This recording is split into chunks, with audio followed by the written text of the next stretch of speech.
Bonjour, c'est Vincent. Bienvenue sur Leadershift. Je regardais ma liste de podcasts ce matin en préparant ce podcast pour vous, et puis je me suis aperçu que, oh, horreur, je n'ai pas traité d'un de mes sujets favoris, all-time favorite, comme ils disent, le feedback. Bon, alors ceux qui m'ont eu en formation, ce sera un petit peu de la répétition, mais c'est un sujet qui pour moi est super important, tout terrain, c'est un vrai couteau suisse. On peut faire beaucoup de choses avec. Et donc, je me suis dit, allez hop, un petit feedback pour mes auditeurs et auditrices. Et merci à tous ceux qui me disent que vous écoutez. Ça m'encourage beaucoup. Et puis, voilà, c'est aussi ce qui me fait continuer. Alors, le feedback. Alors, comme c'est du français, on va le traduire en français. Feedback, ça veut dire nourrir en retour. To feed back, nourrir en retour. Alors déjà, c'est assez joli, nourrir en retour. On verra pourquoi c'est de la nourriture. En français, on dit en retour. Je te fais un retour, plutôt que je te fais un feedback. Alors, c'est quoi ? Eh bien, c'est dire quelque chose à quelqu'un sur l'observation de son comportement. Alors, j'insiste. Il y a déjà deux mots là. Il y a le mot observation et le mot comportement. Le mot observation, il est important parce que je ne fais pas un feedback sur quelque chose pour laquelle je n'ai pas de preuve, pour laquelle je n'ai pas vécu quelque chose ou vu quelque chose. Les oui-dire sont une très très mauvaise source de feedback. Ça, c'est numéro 1. Comportement. Je fais le feedback sur le comportement, pas sur ce que je pense de la personne. Un feedback où je dirais à quelqu'un t'es bon à rien, ou bien je sais pas, t'es génial. C'est pas un feedback. C'est pas un feedback sur les qualités de la personne, sa personnalité. C'est sur le comportement de la personne. On verra après pourquoi c'est important. Donc, observation d'un comportement me mène à faire un retour à la personne sur ce comportement. C'est donc à une personne. Un feedback, je le fais à une personne. Je peux faire à un groupe, mais ça prend une autre forme. Là, on se concentre sur une personne. Alors, pourquoi ? Vous voyez que j'ai insisté sur le fait que ce soit personnel, sur le fait que ça soit un comportement observé. Et donc, c'est parce qu'en fait, c'est un mécanisme correctif. Au niveau de l'individu, dans une famille, dans un groupe, dans une société, dans une institution, dans ce que vous voulez, dans un groupe d'humains, c'est un mécanisme correctif au niveau individuel. Et là où ça devient très intéressant, en fait, c'est que au niveau de l'organisation, alors moi je dirais c'est le seul, mais c'est peut-être pas le seul, mais c'est un des mécanismes auto-correctifs. C'est-à-dire que si vous avez un groupe de personnes dans lesquelles le feedback est une pratique, fait partie de la culture, vous allez obtenir un mécanisme dans lequel l'organisme, cette espèce d'être vivant, le groupe, s'auto-corrige. En tant qu'organisation, en tant qu'équipe. Et ça, c'est super précieux. Parce que ça fait avancer. Parce que ça permet d'être hyper réactif. Alors que si il faut le faire top-down, ou si c'est le manager qui doit le faire, ou si c'est, je sais pas moi, la maman, ou je sais pas qui, c'est beaucoup moins efficace, et puis et ça va beaucoup moins vite. Donc, voilà, j'espère que ça vous lance, ça vous donne ce qu'il faut pour vraiment vous dire c'est un mécanisme important. Donc moi en tant que je dirais en tant qu'être humain presque finalement, mais alors surtout dans le monde professionnel, c'est vraiment un outil qu'il faut que je possède. Alors effectivement, il y a peut-être une différence, il peut y avoir une différence entre quelqu'un, vous allez faire un feedback à quelqu'un à qui vous avez un lien de hiérarchie ou pas.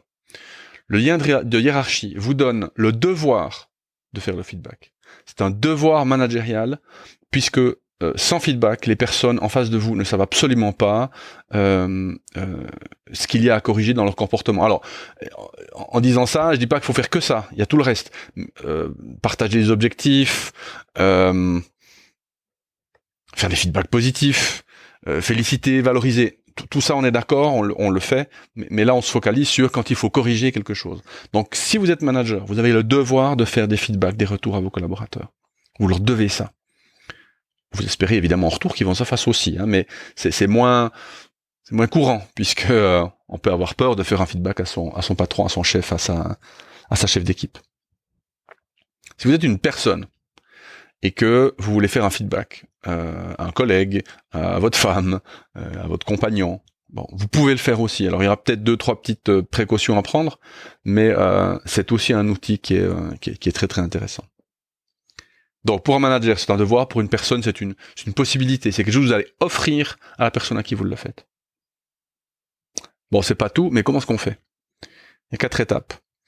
Les initiales, l'acronyme habituel, vous savez que j'adore les acronymes, c'est DESC, D-E-S-C. Et donc je vais vous expliquer les 4 étapes l'une derrière l'autre, d'abord brièvement et ensuite un peu plus en détail. Première étape, décrire les faits. Qu'est-ce que j'ai observé? Deuxième étape, exprimer l'impact. Troisième étape, solutionner. Quatrième étape, conclure. Important, conclure. C'est pas un DES, c'est un DESC. Alors, les 4 étapes. La première, décrire les faits. Pourquoi on commence par décrire les faits? Parce que c'est ce qui va nous permettre d'établir une base de discussion commune. Pour peu que vous soyez en plus, je sais pas, en bisbille ou en conflit ou en désaccord avec quelqu'un, si vous commencez tout de suite, je sais pas, par accuser les gens, par leur dire mais t'as fait faux, ça met les gens sur les pattes arrière, les portes se ferment, les écoutilles se ferment, l'écoute est pas présente, et puis un feedback sans écoute, c'est comme, mettez la métaphore que vous préférez, une soupe sans sel, etc. Donc, commencez par les faits. Maintenant, dire à quelqu'un t'es toujours en retard, c'est pas un fait, c'est une interprétation. Dire à quelqu'un t'es en retard, t'as été en retard cette semaine 3 fois, ça c'est un fait. Dire à quelqu'un ouais, je te trouve pas en forme aujourd'hui, c'est pas un fait. C'est de nouveau une interprétation. Dire à quelqu'un, écoute, j'ai remarqué que ce matin, tu t'as mis beaucoup plus de temps que d'habitude, on peut même dire combien si on a mesuré, mais beaucoup plus de temps que d'habitude pour faire cette tâche, ça se rapproche déjà plus de l'observation. Donc, je décris le fait de manière précise, parce que je l'ai observé, donc je suis confiante dans l'ancrage de cette conversation. C'est un ancrage qui est obligatoire, qui est nécessaire. J'ai fait des exemples dans le professionnel, dans le privé, ça donne quoi? Ben, ça donne pas... Tu ranges jamais ta chambre, c'est pas un fait, parce que votre gosse, il est pas idiot, il dira, ben hier, je l'avais rangé, puis après, vous êtes bien embêté, parce qu'en fait, il a raison, et donc ça dissout votre base de discussion commune. Alors que si vous dites hier soir, quand je suis rentré dans ta chambre, j'ai écrasé une peluche de Lego et puis il y avait des jouets par terre, ça c'est un fait. Vous voyez, à la limite, vous pouvez prendre la photo et puis dire à votre enfant, qu'est-ce que tu remarques? Puis il dira tout seul, ouais, j'ai pas rangé ma chambre. Et donc on est vraiment dans le processus du feedback là. Alors ça c'est la première étape, décrire les faits. Deuxième étape, exprimer l'impact. Qu'est-ce que ça fait? Qu'est-ce que le comportement observé a comme impact? Alors l'impact, souvent, on va avoir tendance à l'exprimer en termes de moi. Comment ça m'impacte moi, la personne qui fait le feedback. Alors si c'est un chef, je sais pas, j'aurai les idiots en réunion, ou bien ça va me mettre en retard dans mes tâches. Bon. Alors pour peu que vous ayez une bonne relation avec la personne va prendre ça en compte. Pour peu que vous ayez une mauvaise relation avec la personne va vous dire mais qu'est-ce que j'en ai à cirer? Tu peux me dire tout ce que tu veux, ce qui te concerne toi, ça va pas être utile.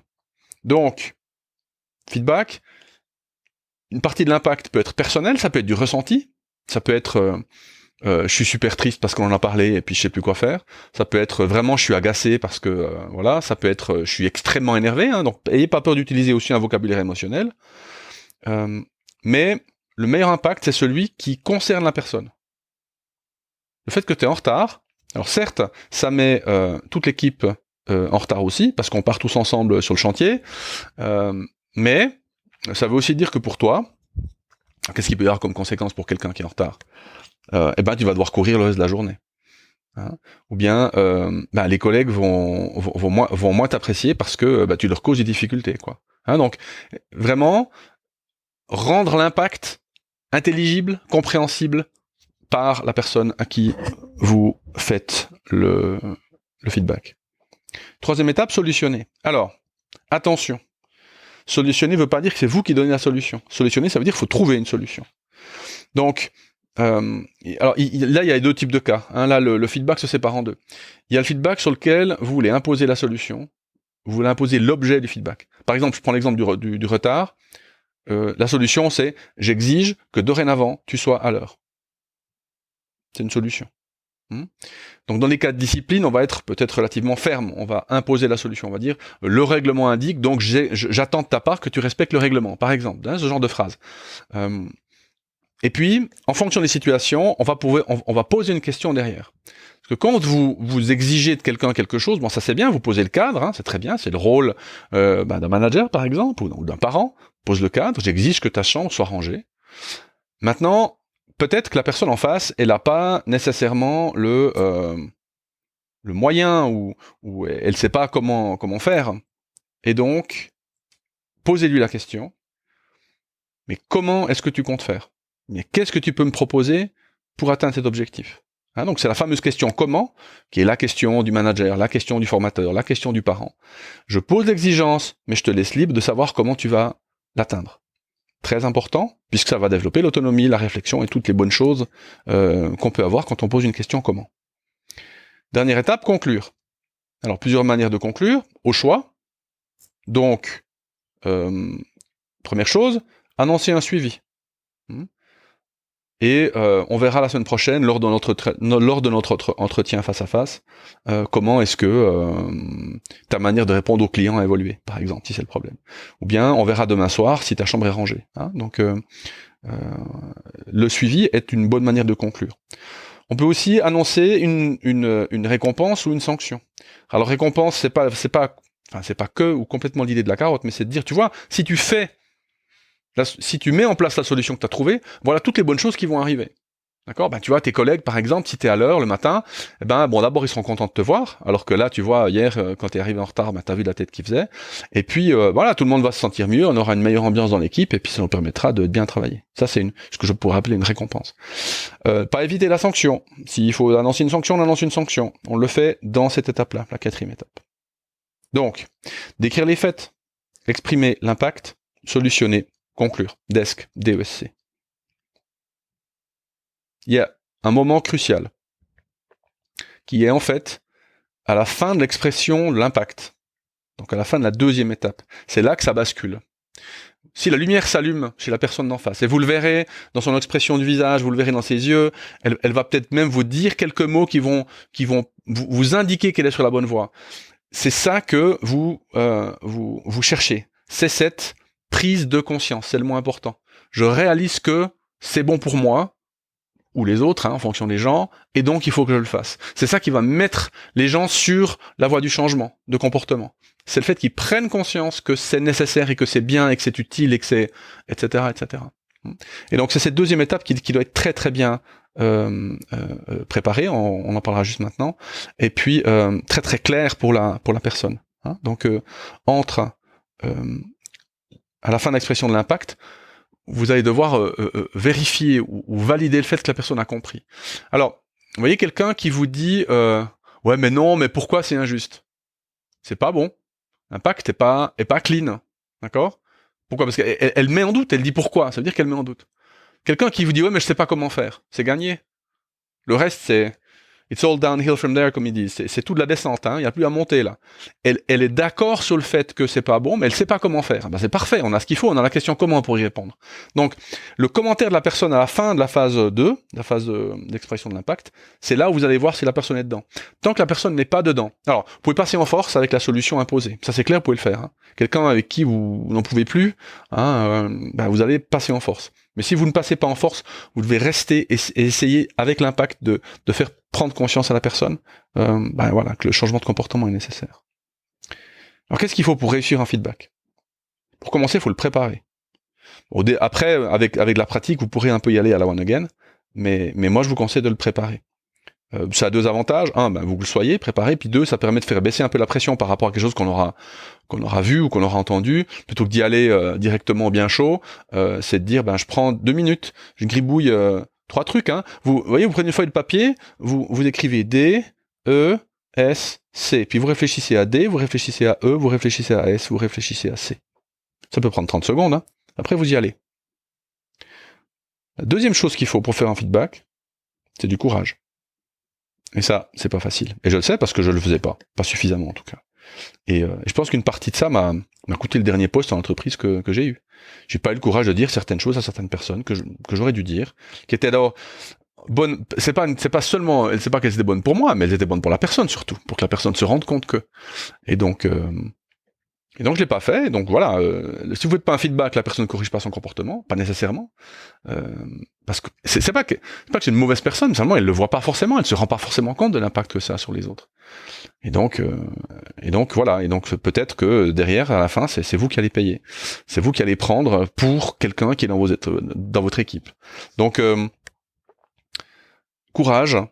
Moi, je vous conseille en fait de commencer par des petites choses, des petits feedbacks, des choses simples. Par exemple, je sais pas, allez pas mettre un feedback quelque part à votre compagnon, à votre époux, sur un sujet hyper sensible, quoi. Faites un feedback sur les poubelles, tiens. Chérie, j'ai remarqué hier soir que les poubelles n'étaient pas sorties. Je suis extrêmement déçu, puisque nous avions convenu que tu les sortais. Enfin, vous voyez où je veux en venir. Je vais pas vous faire l'ensemble du feedback poubelle, sur les poubelles. Voilà. Vous voyez que c'est pas hyper difficile à faire, en fait, mais faut un petit peu s'armer de courage, prendre 30 secondes, 1 minute pour le préparer, puis après vous lancez. Et puis c'est comme quelqu'un qui fait du parapente ou vous sautez au bord de la piscine, quoi. À un moment donné, il faut se lancer. Et vous verrez, au début ça va grincer un peu, ça sera pas top. Mais si vous en faites un par jour, sur des petites choses, hein, parce que les gens, ils vont dire tiens, c'est sympa, c'est cool de m'avoir dit, merci. Ouais, c'est vrai, hein, parce qu'au début c'est des petites choses, ils vont pas forcément tout de suite se braquer en disant que vous êtes un fasciste du feedback. Mais pratiquer, ça va vous faciliter la vie. Voilà. Épisode sur le feedback, outil excessivement important, excessivement utile. Je vous encourage à l'utiliser. Si vous avez des questions, si vous voulez qu'on approfondisse certains aspects du feedback, très volontiers, envoyez-moi un mail, appelez-moi, envoyez-moi un WhatsApp, tout ce que vous voulez. J'ai une nouvelle fonctionnalité sur le site qui permet de laisser un message vocal sur le site. Ça va peut-être vous aider à me laisser des petites idées ou des messages. Merci beaucoup d'avoir été là. Et puis je vous dis à la prochaine. Ciao.